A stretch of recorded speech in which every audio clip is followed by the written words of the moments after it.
So the thesis of this talk was actually kind of described already. I'm interested in trying to go back to the turn of the last century, 19th to 20th century, and ask whether there's something to learn from the way people thought about the challenges that were facing the Republic at that point.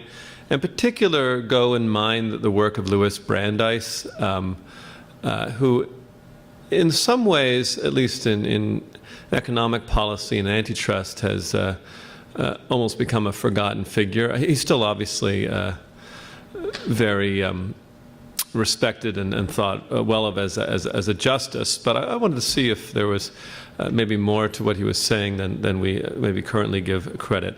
So that's the idea of my talk. It has a couple of sections.